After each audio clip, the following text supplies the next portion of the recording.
Welcome to the Scoop School podcast, where we tackle your conundrums about the retail ice cream and frozen dessert business. And now, here's your host. He's the cookies and cream of the crop, the ice cream bloke and self-appointed headmaster of Scoop School, Steve Christensen.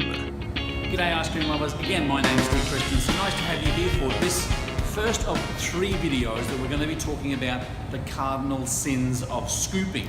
Whether you're scooping gelato, frozen custard, premium ice cream or anything, you're going to want to know these 3 sins and you're going to want to be able to teach them to your employees, and if you're a customer, you'll know how to recognize if your ice cream shop is breaching or committing one of these 3 sins. Before we jump into it though, I do want to thank our episode sponsor, which is Sweet Chills Brands. They're a ice cream mix and base manufacturer based on the West Coast. Sweet Chills Brands and Miss Karen's Yogurt are 2 very, very popular brands out there.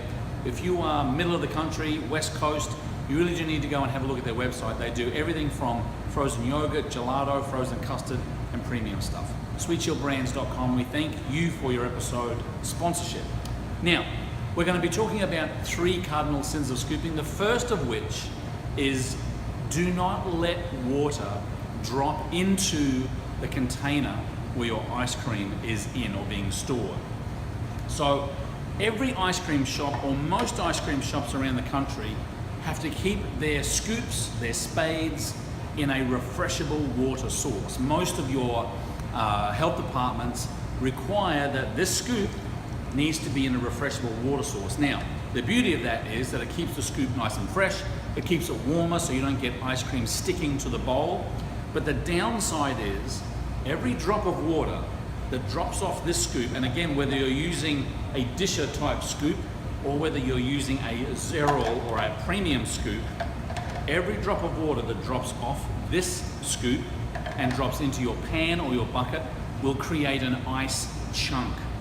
And I can't tell you how many times I have been to ice cream shops and literally either eating a cone or scooping out of a cup, and you'll kind of feel that something solid. If you rub it against the roof of your mouth, dissipate the dairy product, you can actually pull a piece of ice out of it. And it's the worst thing you can do to premium or high quality ice cream is drop water in there, and this is how it happens. So your ice cream employee or you might be taking your water scoop out and maybe tapping it a couple of times, but there is still quite a lot of water left on this scoop, even if it's been tapped 2 or 3 times. So it's really important to take this scoop, regardless of what type of scoop you're using, even regardless of what type of dipper well or rinse or refreshable water source you're using, and really tap that out 7, 8, 9 times. And I know what you're saying, it sounds too cumbersome, there's a lot of noise in the store. I'm telling you right now, I would rather hear this in my store than I would have customers walking out going, what is this in the ice cream? It's ice. It's terrible. So what I would suggest you do is have some sort of program where you're teaching your kids to tap these scoops off. Now I know what you're thinking, I know what you're going to ask. Well, what about, can I keep a towel there where I can just kind of dab it on a towel? No. The health department doesn't want a towel, a sponge, or any type of cloth there because it can harbor bacteria. Can you flick it? Sure you can flick it, but I can't tell you how many ice cream shops I've been to that have water spots all over the ceiling because of employees flicking the cone and the water going everywhere. So, regardless of how you do it, it is imperative that you do not drop water drops into your ice cream product, whether you're using a 5-litre pan in a gelato display case, a 4 1/4 gallon bucket in a custard display case or a custard dipping cabinet, or in a 3 1/2 gallon bucket or a 2 gallon bucket display case. It's extremely important. It's a problem that I see all over the world. You've got to keep these scoops fresh, refreshable water source, but you've got to keep that water out of the ice cream, and you really need to come up with a system to do that.